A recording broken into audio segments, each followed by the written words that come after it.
Yes, everybody, how are we? Jack here from the Irish Hotspur, and in this one, I'm going to be giving you guys a quick predicted lineup for our FA Cup match against Aston Villa away from home. It's another opportunity, I guess, to go deeper into a domestic cup. We were so close to a final in the Carabao. Now it's an opportunity, I guess, to have a do-over and do it in the FA Cup. The FA Cup is better anyways, right? But everybody, please smash that like button for me. Let me know which players I might be getting wrong in this predicted lineup. Not something I usually do, more Dave's expertise and repertoire. So do let me know if you feel like I've gotten anything wrong in this. But without further ado, let's get into this one. This will be the lineup that I think Ange Postecoglou will be rolling with against Aston Villa in our FA Cup match. I'm starting off with Kinski. According to reports and according to even Ange Postecoglou in the press conference, guys like Vicario and a few other important players, which we'll definitely want back very soon, should be able to return by midweek, according to him, and not available for this game. So then, by that logic, I think it's going to be Antonin Kinski. Probably not Brandon Austin. I think he's just going to continue to give Kinski minutes. If we're going to go to right back, this one is a bit of a toss up. Will he go with Archie Gray again, or will he go with someone like Pedro Porro, who he left on the bench last time out? I think he'll go with Pedro Porro this time. Don't really have a ton of reason or logic behind it, other than the fact that he mentioned in his press conference that in recent games, right, they've been a bit more pragmatic, a bit more defensive. He said, you know what, we're going back to our attacking style. We're going to go back to what we know, what we identify with. And he made some sort of indication that perhaps maybe some of the strategy, some of the tactics maybe will change and will start to be a bit more of a gung ho attacking team, despite maybe the cause for concern with what that might mean for the back line and if we'll get countered on and hurt that ways. Which if he's going to go for a more attacking lineup, if he's going to go for more attacking emphasis, I think that means Pedro Porro is going to be thrown back into the team. And Archie Gray, it's tough, right? Because I feel like he deserves to keep playing. He deserves an opportunity in midfield. It's just that Ange Postecoglou hasn't really given that to him yet. It doesn't seem like he wants to. And you could make the argument that Archie Gray might need a rest at this stage. He's been playing a lot of games in a row. He's been playing very well for us. Maybe we could give him a rest for this game. It's very important though, and I could see logic in trying to fit Archie Gray into the team. He's been one of our better players.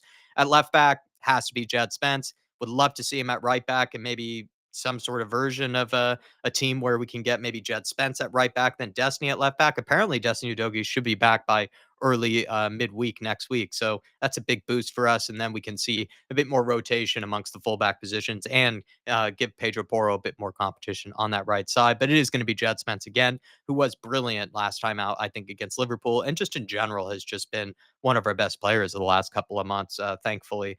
To left sided center back, I'm going to go Ben Davis. He did have a gash or some sort of head injury in the last game, but I think he should be fine for this one.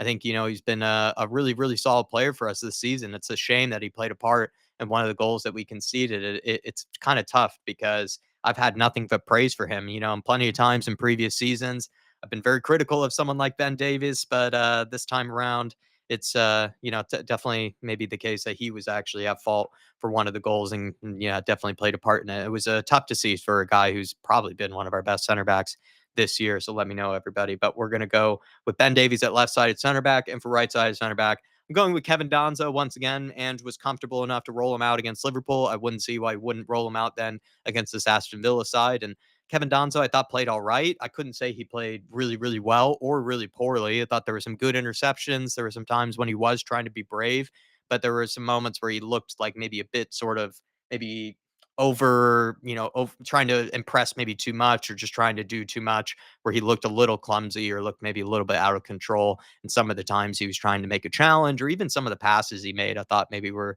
at times, he really was trying a little bit too much in possession. And, if he was trying to get it into players that maybe weren't necessarily open, if you get what I mean. But yeah, Kevin Donzo, I do expect to be playing once again in the right sided center back role. In midfield, it's going to be Bentoncourt.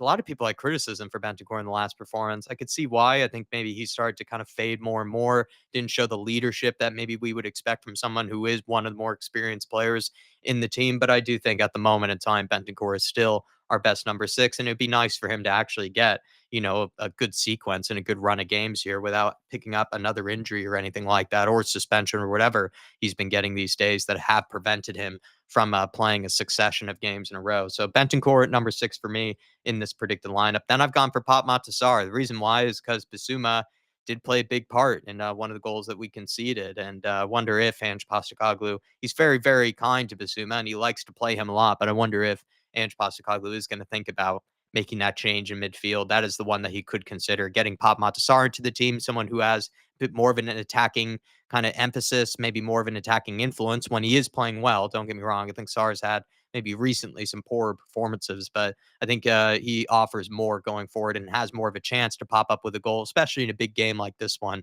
Pop Matasar. So I'd roll with him alongside Bentancur in that double pivot. And then I go for Bergvall in midfield. He was left out of the team last time, but Ange Postecoglou was, quick to bring him back into the team. I think we have been needing more kind of creative presence through the midfield. If we had more players available and we had maybe a Wilson Odobert or maybe had other players that we could bring on the right wing, even a Brennan Johnson, let's say, I would actually move Kulusevski into the midfield. I'm considering whether Ange would do the same if he had the option to do that. But unfortunately for this weekend, I don't think he does. And so I expect maybe he might make some changes in the midfield because those are kind of some of the only areas I think he can really make at the time being before we get some returns in midweek. I think the midfield is one of the only areas he can try to make any changes for ahead of this game with Aston Villa after our starting lineup against Liverpool. Left wing, it's going to be Sonny. I don't think there are really many other options apart from Son. I think he had a disappointing game against Liverpool, didn't show that leadership or that captaincy. Um, Type of skills and leadership role that we would like to have, from a guy as experienced as him. Also, a guy who has been through bad defeats before. You would wonder if he's going to try to motivate some players to, sort of right the wrongs of the past or sort of maybe avoid the mistakes of, maybe dropping heads and, losing our heads in the past. But I just don't know if Sonny showed, the best leadership qualities in the game. To be fair, very few people did. It's not just all on Son, but I do feel like, we needed him to maybe step up a bit more in that Liverpool game. Just me personally, though. And I'm also just going off the cuff. I'm recording this quite late in the evening, by the way, everybody. So smash the like button if you can for us. Like I said, I'm nowhere near as good at doing these predicted lineups as Dave. And I'm also kind of doing it a bit more kind of just sort of all in one take, all in one go. Compared to how Dave does it. On the right wing, I'm going for Kulusevski. The reason being is because there really, again, aren't many other options. It's just going to have to be Kulu probably on the right wing for one more game. Ideally, I would have considered moving him through the middle, and I think Ange Postecoglou would have done that as well. But I think it's just going to be Kulusevski on the right wing once again because we don't really have many other choices. The only other choice would probably be someone like a Mikey Moore or one of the other youngsters, but I think we all know that Ange Postecoglou in a game like this is going to roll with his more experienced players and the players that he just trusts a lot more that are also technically just the better players. Matisse Tell, he's going to probably have to go for Matisse Tell down the middle. He left him on the bench last time around, but I think he will have to play. Richarlison injured. It looks like he could be out for some time now. Richarlison, that's definitely a conversation to be had about whether that's, yeah, maybe Richarlison's last game, maybe in a Tottenham shirt after an injury like that. So many injuries that he's had at this point, and we really needed him to stay healthy until Solanke could return. But Matisse Tell, thankfully, we got. I guess now at this point, thankfully we do have someone like Matisse Tell, and he can slot in through the middle, and we'll see what he can do for us. I thought he looked good actually against Liverpool. I don't think he really put a foot wrong. Everyone else was playing quite poorly around him, but his first touch looked good. Some of the things he was trying, to bring others into play looked good. I liked his movement. He looked sharp actually, Matisse Tell. He looked very, very sharp. So let's hope he can carry that on into this Aston Villa game. But there you are, everybody. There is your predicted lineup. Smash the like button for me. Get into the comments below. Sorry that this isn't as professional nor as good as I think how Dave does these predicted lineups, but hopefully you can tolerate it just this one time. I'll be seeing you for the match day festivities on Sunday. Let's hope we can have a do-over in the in this domestic cup, the FA Cup. It's better cup anyways. Let's see if we can go deep into it. Come on, you Spurs. See you next time, everybody.